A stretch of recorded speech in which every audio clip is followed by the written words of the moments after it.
Hello everyone, good afternoon and जय हिंद। मैं विवेक आप सभी का स्वागत करता हूं Exampur defence warrior YouTube channel पे। तो एयरफोर्स का कट ऑफ जो अभी रिजल्ट आया था, उस वक्त मैं इवेंट नहीं कर पाया, तो उसका ये भी रीजन था कि मैं रास्ते में था, घर जा रहा था और त्योहार के टाइम होली से कुछ दिन पहले ही आया था, तो मैं उससे प्रॉपर इवेंट नहीं कर पाया था और आप लोगों से बात भी नहीं कर पाया था। तो इस पर हम लोग फाइनल बात करते हैं कि जो हमारा रिजल्ट आया 01/2024 का फर्स्ट फेज 1 जिसकी बात करें, रिटेन का आया वो, और फाइनल कितना कट ऑफ हो सकता है इस पर हम लोग बात करने वाले। देखिए, अब यहाँ पे कुछ चीजें जो मैंने इसके बारे में कैलकुलेट किया है, जो जाना है, उसके बारे में सबसे पहले मैं पॉइंट आउट करता हूं, जो कि शायद आप लोगों में से कुछ को पता होगा, कुछ को नहीं पता होगा। अगर मैं आपसे पूछूं कि एयरफोर्स की टोटल वैकेंसी कितनी है, कोई बता सकता है? तो आप लोगों के मन में आएगा कि 3500, जो जनरली पहले चलता आ रहा था ट्रेंड। ओके, यही है 3500 के आसपास, क्योंकि ये डिस्क्लोज नहीं करते इतनी वैकेंसी है, वो अपने हिसाब से ले लेते हैं। नेवी भी ऐसे डिस्क्लोज नहीं करता, वो करता है बट वो ज्यादा कम चलता रहता है। एयरफोर्स तो बिल्कुल भी नहीं करता। पिछली बार जो टोटल ज्वाइनिंग थी वो 4500 प्लस थी, कहीं कहीं 4800 भी निकल के आ रहा था। एग्जैक्ट कैलकुलेशन क्योंकि डाटा काफी ओल्ड हो चुका है। 4500 प्लस वैकेंसी आपका कहीं ना कहीं लिया गया था पिछली बार बच्चों को, इससे ज्यादा ही थे, कम नहीं थे। 4500 प्लस यानी कि नंबर ऑफ वैकेंसी कहीं ना कहीं इन्होंने बढ़ाया, और इसी वजह से आप देखोगे जो फाइनल कट ऑफ है उसमें ज्यादा वेरिएशन नहीं आया। जो फेज 1 का था वही फेज 2 में आपका कन्वर्ट हो गया डायरेक्ट टू डायरेक्ट। जो थोड़ा बहुत वेरिएशन आया उसका भी हम लोग ख्याल रखेंगे। तो अब की बार भी वैकेंसी जब आपको क्लियर नहीं है कि कितनी है टोटल, बट आपको पता 3500 प्लस रहता है, और जाहिर सी बात है अग्निवीर के तहत जा रहे 1 साल की वैकेंसी आपका डिले थी, और ऐसा भी नहीं किया कि 1 साल में 3-3 वैकेंसी इन्होंने भरा है। तो अभी भी चांसेस है कि 4000 यानी 4500 प्लस वैकेंसी तो ये लेंगे ही लेंगे। अगर ये डिस्क्लोज कर देते तो थोड़ा और मोटिवेशन आ जाता, मैं ये चीज मानता हूं, बट कोई बात नहीं, फिर भी 4000 प्लस 4500 प्लस ही वैकेंसी जाएगी, इससे नीचे कोई चांस नहीं बनता है वैकेंसी का, क्योंकि बहुत अभी सीटें खाली हैं अंदर। ओके, तो सबसे पहले हम लोग देखते हैं जो फेज 1 का हमारा रिटेन का रिजल्ट था वो क्या रहा। एयरफोर्स एक्स ग्रुप यानी साइंस की बात करेंगे।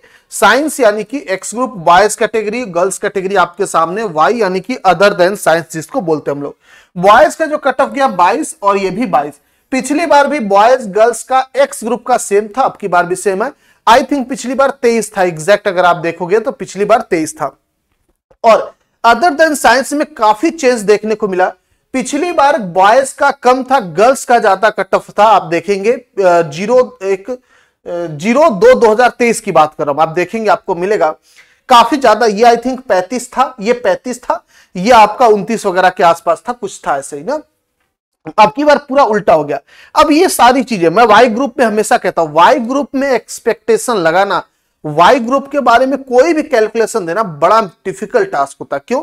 एक तो यहां पे नंबर ऑफ वैकेंसी बहुत कम होती है, मतलब एक्स के मुकाबले, और वेरिएशन भी अच्छा खासा होता है। दूसरी चीज, यहां पे जो एप्लीकेंट होते हैं ना वो एब नॉर्मल, मतलब कि वो कोई भी एग्जाम की तैयारी कर रहे बच्चे वो वाई ग्रुप का भर देते हैं, क्योंकि जनरल सिलेबस होता है, ये कोई टेक्निकल सिलेबस नहीं है किसके लिए अलग से तैयारी करनी होती है। तो इन बच्चों को टारगेट करके समझना भी ये कितना स्कोर कर सकते कितना, ये भी बड़ा मुश्किल टास्क रहता है। तो ये वेरिएशन मैं मानता हूं, और जाहिर सी बात है एक्स और वाई में गर्ल्स बॉयज की अलग अलग वैकेंसी है, कोई डिक्लेयर नहीं करते, तो आप ये सारी चीजें उम्मीदें क्या रहती है, साइड हो जाती हैं। तो ये हो जाता है जो हो रहा है वही देखा जाएगा फाइनल। और मैं ये बात बोला भी था कि वाई ग्रुप में थोड़ा ना एकदम डिट्टो मैच कराना बड़ा पॉसिबल इम्पॉसिबल सा काम है। एक्स ग्रुप में मैंने बोला भी था आपसे 25 रखोगे तो आपका क्लियर है, मतलब 25 फाइनल क्लियर है। मैं सेफ स्कोर में 25 से बताया था, एक्स ग्रुप का आपका वही रहेगा, मतलब ये नहीं करो 25 जाएगा, अभी मैं बात करूंगा उसको लेके, 25 नहीं जाएगा। लेकिन जब बोलोगे एकदम सेफ, मतलब 100% मेरा सिलेक्शन होगा कि नहीं, तब उसकी बात करेंगे। आइए, तो सबको क्लियर हो गया, ये हमारा 01/2024 फेज 1 का रिजल्ट आ चुका, आप सभी के सामने है। आइए आगे बात करते हैं फेज 2 का क्या हो सकता है एक्सपेक्टेड, मैंने यहां पे लिख दिया, इसलिए देखेंगे ध्यान से। तो ज्यादा वेरिएशन नहीं होगा, बहुत ज्यादा वेरिएशन की उम्मीद मत करिए। 2 नंबर कहीं, और जब यहां की बात करेंगे वाई में 3 नंबर का जंप दे सकते हैं, यहां पे 4 नंबर का, इसमें बहुत जंप नहीं देखने को मिलेगा। वाई ग्रुप में गर्ल्स का भरेगा, क्योंकि सच में ये कम है। अगर वाई ग्रुप के हिसाब से आप कट ऑफ देखोगे ना, ये सच में काफी कम है, इतना कम किसी को भी उम्मीद नहीं होगा, क्योंकि वाई हमेशा एक्स से ज्यादा ही रहता है। ये बहुत रेयर ऑफ रेयरेस्ट देखने को मिलता है, कभी कभी होता है ऐसा। तो अब की बार भी कम है, बट आप ये मान चलेगा ये जो एक्स ग्रुप की गर्ल्स है या तो इनसे ज्यादा आएगा या इनसे बराबर, इनसे नीचे होने का कोई चांस नहीं। वाई ग्रुप गर्ल्स का कट ऑफ की बात करूंगा। अगर एक्स बॉयज की बात करेंगे तो 39 प्लस सफिशियंट है। आप बात करेंगे साइंस ग्रुप में जो बॉयज का 24+24+ गर्ल्स बॉयज का है, मुश्किल से मुश्किल 0.5 या 1 नंबर इधर उधर आप ले जा सकते हो, इससे ज्यादा नहीं। ओके, और मैंने क्या सेफ स्कोर पे एक वीडियो भी किया था और उस इवेंट में मैंने बोला भी था सेफ स्कोर यानी जब आप एग्जाम देने जा रहे हो तो 25+ का टारगेट रखो। मैंने बोला था, आप देखिएगा सेफ स्कोर वाला मेरा वीडियो। 25+ एयरफोर्स एक्स ग्रुप की बात करूं क्योंकि वाई का सच में मेरे थोड़े पहुंच से बाहर है, उसका पकड़ना, उसके ट्रेड को पकड़ना, लेकिन एक्स ग्रुप का मैं पकड़ता हूं और हर बार की तरह थोड़ा बहुत ये सेट भी बैठता है। मैंने बोला था सेफ स्कोर 25+ यानी आप टारगेट रखना 25+ करने का, और टारगेट का मतलब एग्जाम से पहले बोला था, कल एग्जाम है तो आज मैंने बोला 25+ कोशिश करना। 25+ कोशिश कैसे भी करना। अब जो भी बच्चे 25 तक भी पहुंचे होंगे, एक आध क्वेश्चन गलती हो ही जाती है आपके अनजान से, तो अभी आप कहां तक आ जाओगे, आप 22-23 तक ही आओगे। ठीक है, 22-23 तक ही आओगे। आप देख लो कट ऑफ वही गया। तो जब आपको बोले हैं सेफ स्कोर मतलब इतना आप कर क्या हो, इससे कम कोशिश मत करना, तो एक आध गलती जानबूझ के हो जाती, जानबूझ के तो आप अपने आप हो जाती टिक लगाते हो, फिर भी 25 वाला लड़का आराम से 24-23 पे आता है। और वही आप देख लीजिए कट ऑफ, और बोला भी था इसीलिए। तो एयरफोर्स एक्स का है बहुत ज्यादा चेंजेस नहीं होगा क्योंकि मुझे लग रहा है अब की बार भी नंबर ऑफ वैकेंसी काफी ज्यादा रहेगी, तो आप मुश्किल से लगभग 24 और 1 नंबर कहीं से बढ़ सकता है। तो बहुत ज्यादा इसमें उम्मीद मत करना कि बहुत कट ऑफ हाई जाएगा। तो जिसका भी नंबर 24 से ज्यादा है, आप सभी लोग ने एकदम डेडिकेशन के साथ लग जाओ फेज 2 की तैयारी में। अगर आपको तैयारी करनी तो हमारे एग्जामपुर डिफेंस वॉरियर पे भी फ्री ऑफ कॉस्ट आपकी तैयारी चलिए, ऑनलाइन भी चलिए, ऑफलाइन भी चलिए। ओके, इस वीडियो के नीचे कमेंट करोगे तो आपको लिंक मिल जाएगा, आप आराम से तैयारी कर सकते हो, फ्री ऑफ कॉस्ट, उसके कोई पैसे नहीं देने, लेकिन उन्हीं बच्चों का जिनका सिलेक्शन है। ठीक है, क्योंकि हम पहले एडमिट कार्ड मांगते हैं, फिर आपका मांगते रिजल्ट सिलेक्ट हो कि नहीं मैच कराते हैं, फिर उसके बाद आपका क्या करते हैं हम लोग ज्वाइन कराते बैच से। ओके, तो आप सभी लोग देख सकते हैं यही आपका रहने वाला। अब यहां पे आती बात आपके ओपिनियन की। आप में से बहुत सारे लोग में भी सहमत हो या न सहमत हो, कुछ भी ऐसा हो सकता है।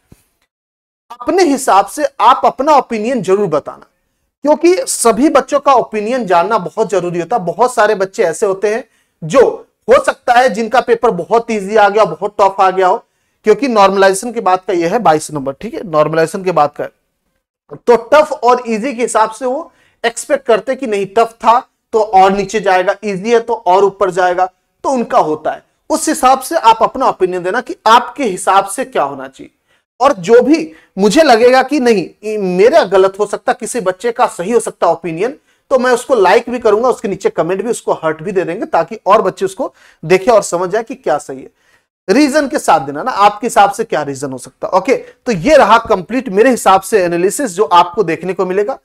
कोई भी अगर एरर लगे, कुछ भी लगे आपको चेंज, प्लीज जरूर बताना। ठीक है, देखो आपका ना ये 37.75 काफी सफिशिएंट, इसको मत सोचना 40 जाएगा, नहीं जाएगा इतना। ये भी मैं 24+ लेके चल रहा हूं उनको लिए कि आप 100% तैयारी करो। अब बच्चे बोलेंगे सर इस 22 का क्या करें, सिर्फ तब मेरा नंबर 23 है मैं क्या करूं।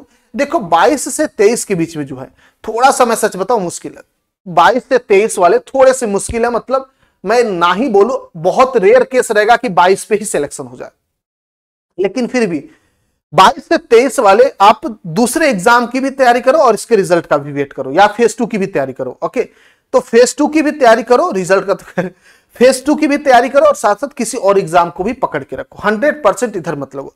23 से 24 वाले के बीच में जो है वो आप थोड़ा सा फोकस रखो तैयारी पे, और बीच बीच में पढ़ाई कर लो। ठीक है, ऐसे अपने आप को थोड़ा सा अरेंज करो, क्योंकि आप लोगों की तैयारी क्या कंटिन्यू चलती रहती है। तो मैं इस चीज को समझता हूं कि आप लोगों को इंतजार रहता है रिजल्ट का, ये कट ऑफ आप लोग सेफ इसको समझना चाहते हो, ताकि मैं दूसरे एग्जाम पे लगूं। हो रहा है तो हो रहा है, नहीं हो रहा नहीं रहा, जल्दी से बताओ, है ना।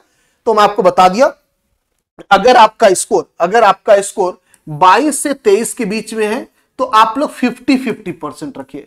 50% तैयारी, 50% फेज 2 की तैयारी। अगर आपका स्कोर 23 से 24 के बीच में है तो आप 70% फेज 2 की तैयारी करिए, और 30% मतलब अपने टाइम का, जैसे 10 घंटा पढ़ रहे हैं तो 7 घंटा फेज 2 की तैयारी करें और 3 घंटा आप दूसरे एग्जाम की तैयारी कर लें। ठीक है, बात समझ में आई, समझ गए होंगे आप लोग। और जो 24+ वाले हैं अभी आप सब कुछ छोड़ दीजिए, सब कुछ मतलब सब कुछ पढ़ाई लिखाई, सिर्फ और सिर्फ 100% फेज 2 पे फोकस करिए। ठीक है, 100% फेज 2 फोकस करिए। मैं ये बात कर रहा हूं एक्स ग्रुप का, वाई ग्रुप का भी ऐसे मैंने बता दिया, 100% फेज 2 की तैयारी करिए। ओके, ये रहेगा आपका ओवरऑल एनालिसिस जो आपको समझ में आ गया होगा। वैसे सेम चीज यहां पे आप ले सकते हैं। 24+ वाले जो बच्चे 100% आप फेज 2 की तैयारी करो, 39 वाले जो बच्चे 100% फेज 2 की तैयारी करो। ओके, चलिए उम्मीद करते हैं आपको समझ में आ गया होगा। साथ ही साथ बता दें, अगर आप सभी लोग एयरफोर्स, नेवी या एनडीए की अगले बैच की तैयारी करना चाह रहे हो तो आप लोगों के लिए बता दें कि हमारा बैच बिल्कुल फ्रेश न्यू बैच आ चुका है, जहां पे हम लोग जीरो से पढ़ाने वाले हैं। देख सकते हैं एनडीए का शौर्य बैच है, एनडीए 1 2024। जो भी एनडीए की तैयारी करना चाह रहे हैं, बेहतरीन कंटेंट लेना चाह रहे हैं, मतलब वही, क्योंकि एनडीए के पेपर को क्रैक करना बहुत बड़ी बात है। और हर बार, पिछली बार मैंने दिखाया था एयरफोर्स से 10-15 क्वेश्चन भिड़ा दिया, डायरेक्ट टू डायरेक्ट ऑप्शन तक नहीं चेंज था, 5 से 4 क्वेश्चन का एनसीईआरटी का क्वेश्चन था डिट्टो। तो अब की बार एनडीए वापस से बेहतरीन तरीके से करेंगे और डायरेक्टली मैच कराएंगे आपके एग्जाम में। अगर आप लोग एयरफोर्स की तैयारी कर रहे हो 02 2024, नेवी एसएसआर एमआर 02 2024 या इंडियन कोस्ट गार्ड 02 2024 की, तो आप सभी लोग इससे जुड़ सकते हो। Shaurya foundation batch air force navy coast guard के, आपको अलग अलग परचेस करने की जरूरत नहीं, सभी कोर्सेज आपको एक ही कोर्स के अंदर मिल जाएंगे। यानी कि एयरफोर्स नेवी कोस्ट गार्ड सबका बैच का एक्सेस सिर्फ एक बैच में 999 में, तो आपको अलग अलग बैचेस लेने की जरूरत नहीं। आप एक बार पेमेंट करोगे, तीनों बैचेस का एक्सेस मिल जाएगा एक बार में। आपको जो तैयारी करनी आप आराम से करिए। अगर आप air force navy coast guard NDA सब कुछ लेना चाह रहे हैं तो 1899 का आपको ये पढ़ने वाला कोर्स एग्जामपुर ऑफिशियल ऐप पे पूरा कोर्स कंप्लीट मिलेगा। डिस्क्रिप्शन में लिंक भी मिल जाएगा एप्लीकेशन का, बैच का भी लिंक मिल जाएगा। और कोई भी दिक्कत है तो कमेंट कर सकते हैं इस वीडियो के नीचे। अगर आप सभी लोग सहमत हो मेरे कट ऑफ से, या फिर आपको लग रहा है कि नहीं सर इसमें कुछ वेरिएशन होना चाहिए, तो कमेंट करके जरूर बताना। आप सभी के कमेंट का मैं इंतजार करूंगा और पढ़ूंगा भी 110% सबका। ओके, मिलते हैं। जय हिंद, जय भारत। Thank you.